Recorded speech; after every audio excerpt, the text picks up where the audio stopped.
वो बोल नहीं पा रही थी।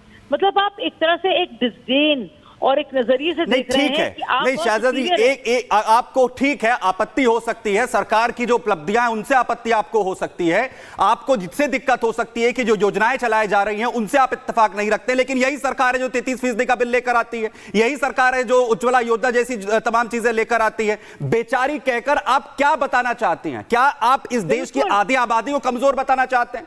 बिल्कुल, एक महिला होने के बावजूद वो कह रही है पुअर थिंग, बेचारी। तो क्या महिलाओं का के प्रति उनका ये दृष्टिकोण है? और जो हमारी भाजपा की सरकार है, हर एक नीति में महिला ही सेंट्रल स्टोन है, मतलब केंद्र बिंदु महिला पर ही है कि महिला के नजरिए से उसकी जिंदगी बेहतर हो, चाहे वो हमारी ग्रामीण योजनाएं हो या हमारी उज्ज्वला योजना हो या मुद्रा योजना हो या हमारी स्वच्छ भारत की योजनाएं हो। आप देखिए, और चाहे ड्रोन दीदी हो, मतलब लखपति दीदी योजनाएं हो या फिर हमारे लाडली बहना योजना हो, तो आप सोचिए किस तरह से उनका नजरिया है। और जो वो स्कीम्स, बिल्कुल महिलाओं के सम्मान में, महिलाओं की मदद के लिए, महिलाओं के उज्जवल भविष्य के लिए इतनी योजनाएं चलाई जा रही हैं, बावजूद इसके जब उनका गुणगान किया जाता है या फिर उन्हें गिनाया जाता है कि सरकार देखिए ये काम कर रही है, तो सोनिया गांधी को दिक्कत होती है, परेशानी होती है। शाजिया जी, आप हमारे साथ जुड़े रहिएगा। लगातार इस मुद्दे पर प्रतिक्रियाएं सामने आ रही है। सुकांता मजूमदार, बीजेपी सांसद, क्या कुछ कहना है उनका, सुनिए जरा। राष्ट्रपति का भी भाषण हुआ, लेकिन जितने भी कांग्रेस के लोग हैं, चाहे सोनिया गांधी, राहुल गांधी, वो कह रहे हैं कि झूठे वादे, बहुत ही बोरिंग था अभिभाषण, राष्ट्रपति खुद ही थक गई थी, टायर्ड हो गई थी। तो इस तरह का अपमान और इंसल्टिंग स्टेटमेंट्स कांग्रेस द्वारा राष्ट्रपति के अभिभाषण के लिए किस तरह से देखते हैं? देखिए, कांग्रेस अभी जो पहले वाला कांग्रेस था जिसे हम नेशनलिस्ट पार्टी के हिसाब से जानते थे, वो कांग्रेस मुझे लगता है पिछले कुछ सालों में, स्पेशली राहुल गांधी जी जब से रिस्पॉन्सिबिलिटी लिया है तब से चेंज हो गया है। और राहुल गांधी जी को जो सलाह देने वाले लोग हैं, ये सारे वो एनजीओ करने वाले लोग हैं जो कभी ना कभी जेएनयू में अपना वामपंथी एक्टिविस्ट रहा है। तो मुझे लगता है राहुल गांधी जी और कांग्रेस की जो रवैया है, इसमें वामपंथी यानी एक्सट्रीमिस्ट लेफ्टिस्ट जो है, उनका जो भाषण है वो भाषण बार बार आ रहा है। इसलिए ऐसे अपमानजनक शब्द वो महामहिम राष्ट्रपति के लिए, जो आदिवासी समाज से उठ के इधर आए हैं, ऐसे महिला के संबंध में ऐसी बातें करना मुझे लगता है शोभा नहीं देता कांग्रेस जैसे सेंचुरी ओल्ड पार्टी के लिए। तो सवाल यही है कि बेचारी महिला कहकर असंबोधन करना महामहिम राष्ट्रपति के लिए आखिर सोनिया गांधी क्या इस के जरिए जो है वो जाहिर करना चाह रही थी? प्रियंका टिब्रेवाल हमारे साथ इस वक्त बीजेपी नेता ज्वाइन कर रही है। प्रियंका जी, सवाल यही है कि जब सरकार की उपलब्धियों के साथ महिलाओं के सशक्तिकरण की तमाम योजनाओं का जिक्र अगर महामहिम राष्ट्रपति द्रौपदी मुर्मू ने किया, तो आखिर उन्हें बेचारी महिला क्यों सोनिया गांधी को नजर आती? उनके लिए बेचारी जैसे शब्द का इस्तेमाल क्यों किया जाता है? देखिए, दरअसल ये मानसिकता की बात है। सोनिया गांधी अपने लिए ही खुद को बेचारी समझ रखी हैं जी। वह कांग्रेस जिसकी नेता इंदिरा की हुई हैं, वे करे हो सकती। देखिए, ये पूरा ऑपोजिशन, चाहे वो टीएमसी हो या कांग्रेस हो, इन्होंने हमेशा द्रौपदी मुर्मू जी का मजाक उड़ाया है। सिर्फ यही नहीं, रंग रूप द्वेष, इन सारी चीजों को लेकर के इन्होंने टिप्पणी की है। तो ये बहुत ही शर्मनाक घटना है और इसके लिए सोनिया गांधी को जो है वो माफी मांगनी चाहिए। एक औरत हो इस तरह के अपशब्द करती हैं, जहां पर कहती हैं कि नारी के सम्मान में आनी चाहिए, जहां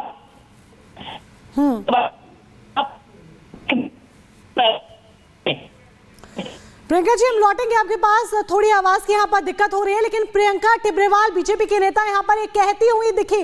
उन्होंने कहा कि सोनिया गांधी को देश से माफी मांगनी चाहिए। और अब जरा सुनिए सोनिया गांधी ने क्या कहा, किस तरह की शब्दावली का इस्तेमाल उन्होंने किया और राष्ट्रपति का सीधे तौर पर अपमान किया।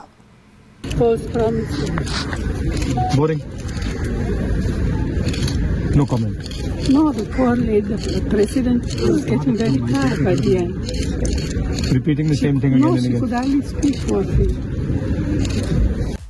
बेचारी महिला अंत तक थक चुकी थी और जो कुछ उनकी तरफ से कहा गया अभिभाषण के दौरान वो झूठे वादे किए गए हैं। भाषण में सिर्फ और सिर्फ झूठे वादों का जिक्र किया गया और बेचारी महिला जैसे शब्दों का इस्तेमाल, शब्दावली का इस्तेमाल सोनिया गांधी सीधे तौर पर महामहिम राष्ट्रपति द्रौपदी मुर्मू के लिए करती हुई नजर आई, जिसके बाद अब लगातार सवाल उठ रहे हैं कि राष्ट्रपति के लिए इस तरीके के शब्दों का इस्तेमाल क्यों, क्योंकि न सिर्फ महामहिम राष्ट्रपति के पद को सुशोभित कर रही हैं द्रौपदी मुर्मू, एक आदिवासी महिलाओं के सशक्तिकरण का जीता जागता वो उदाहरण है और लगातार तमाम योजनाएं जो भारत सरकार तमाम महिलाओं के सशक्तिकरण के लिए चला रही हैं उनका भी जिक्र खासतौर पर अभिभाषण में राष्ट्रपति द्रौपदी मुर्मू ने किया। और जब अभिभाषण खत्म होता है तो उस पर सवाल जब उठाने की बारी आई तो उस पर सोनिया गांधी न सिर्फ उस पर सवाल उन्होंने उठाया बल्कि राष्ट्रपति के लिए, राष्ट्रपति द्रौपदी मुर्मू के लिए बेचारी महिला जैसे शब्दावली का इस्तेमाल वो करती हुई नजर आई, जिसके बाद सीधे तौर पर इसे राष्ट्रपति का अपमान साफ तौर पर कहा जा सकता है,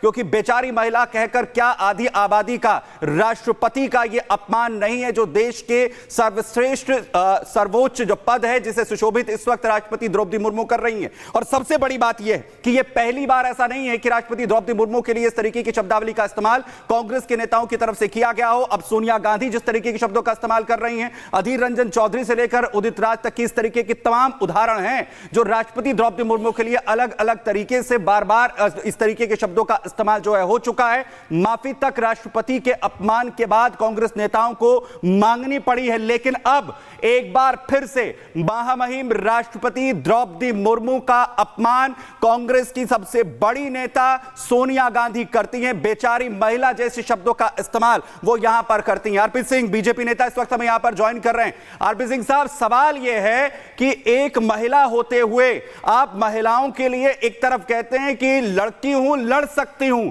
इस तरीके की चीजें आप कहते हैं और दूसरी तरफ एक आदिवासी महिला जो राष्ट्रपति के पद पर है उसे आप बेचारी कहते हैं। में ये जो राजवंशी दिमाग है ना, ये डायनेस्टिक माइंडसेट है, ये वह है। इनके लिए देश के राष्ट्रपति का कोई महत्व नहीं, देश के प्रधानमंत्री का कोई महत्व नहीं, इनके लिए लोकतांत्रिक जो संस्थाएं हैं उनका कोई महत्व नहीं। इनके लिए सिर्फ ये है कि हम हैं और हमसे आगे कुछ नहीं है। इन्होंने 10 साल जब सत्ता में रहे तब भी ऐसे ही किया।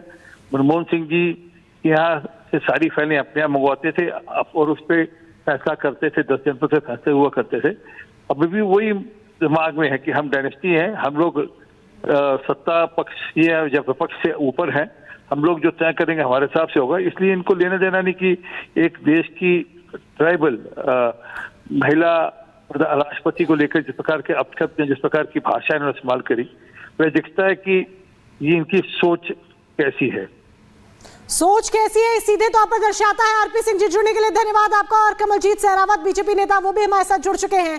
कमलजीत जी, सीधे तौर पर यहाँ पर सोनिया गांधी बेचारी महिला कहती हैं कि बेचारी महिला अंत तक बोलते बोलते थक गई थी। राष्ट्रपति का अपमान किया जाता है, ऐसे शब्दों का इस्तेमाल किया जाता है, वो भी तब जब आप खुद एक दिग्गज महिला नेता है। आगे आने वाली पीढ़ी के लिए क्या एग्जाम्पल सेट कर रही हैं आप?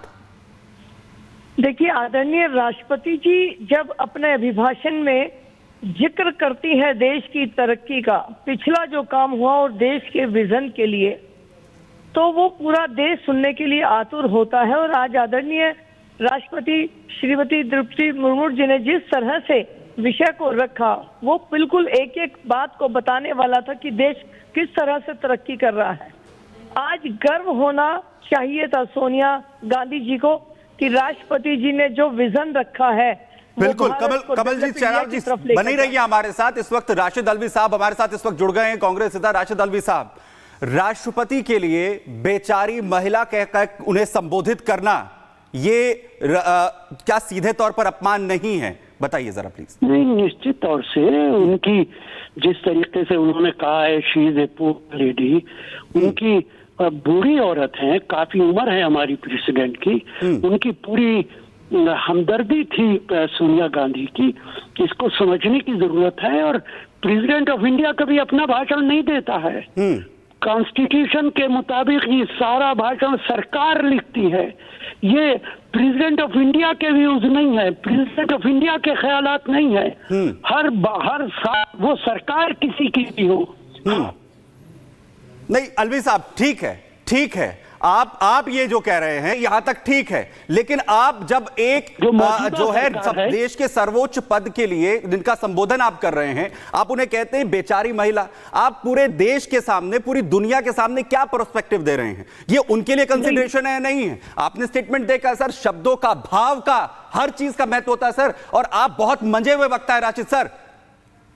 देखिए, बिल्कुल आप बात बिल्कुल ठीक कह रहे हैं, लेकिन सोनिया गांधी ने कोई ऐसा लफ्ज बिल्कुल नहीं कहा जिससे आप ये कहें कि उनकी इज्जत पे सवाल उठा दिया गया है। उनकी इज्जत पे नहीं, उनकी तो हमदर्दी है, उनकी सिंपैथी है। कमलजीत जी, ये हमदर्दी है, ये हमदर्दी है।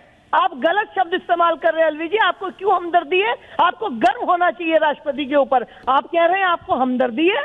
अरे कैसी बात कर रहे हैं आप? देश की हर इंस्टीट्यूशन का आप मजाक बनाते हैं। देश की राष्ट्रपति के साथ आप हमदर्दी रखते हैं। उनकी रखे हुए भाषण पर देश को आज गर्व, और आपको भी गर्व होना चाहिए। हमदर्दी वर्ड इस्तेमाल करके सोनिया गांधी जी की बात को आप आगे बढ़ा रहे हैं। उन्होंने पहले कहा और अब आप भी उनका अपमान ही कर रहे हैं। हमें गर्व है अपनी राष्ट्रपति के ऊपर। अलवी साहब, वो कह रही है कि हमदर्दी किसके लिए, कहां कमजोर नजर आते हैं देश की राष्ट्रपति? नहीं, देखिए मैं बहस में नहीं पढ़ना चाहता किसी की, जिसकी अपनी अपनी राय हो वो अपनी राय देते रहें। लेकिन मैं फिर आपसे कहूं कि ये इस भाषण पे कोई गर्व नहीं होता है, ये तो सरकार की नीति होती है। जो प्रेसिडेंट ऑफ इंडिया होता है वो तो सरकार के लिखे हुए भाषण को पढ़ता है। तो अलवी साहब, आपकी राय में सिर्फ अपमान ही है क्या? मैं बंद कर दूंगा ये टेलीफोन अगर आप मेरी बात नहीं सुनेंगे। जी बोलिए सर, बोलिए प्लीज। मैं नहीं पढ़ रहा हूँ। देखिए, ये भाषण जो होता है ये सरकार लिखती है, इसमें राष्ट्रपति का कुछ लेना देना ही नहीं होता है। अगर वो 2 घंटे का भाषण लिखेगी तो प्रेसिडेंट ऑफ इंडिया 2 घंटे की पढ़ेंगी। तो सोनिया गांधी ने यही कहा है कि इस उम्र में इतना लंबा भाषण भारत सरकार लिख रही है। और अलवी साहब बिल्कुल